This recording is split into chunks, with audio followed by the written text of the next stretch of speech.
આંબાના બગીચા રાખીએ છીએ.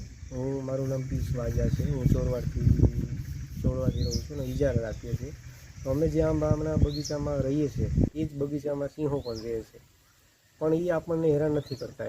એ સિંહોને લીધે અમને જે ભૂંડ છે, રોજ છે, જે નુકસાન કરે છે આપણા આંબાના બગીચામાં, એ અટકાવે છે. મતલબ અમને કોઈ હેરાન નથી કરતા. અને અમે એ લોકો જે એ પાણી પીવે છે, કુંડીએ પાણી પીવા આવે છે, એ જ પાણી અમે આ આંબામાં પાઈએ છીએ.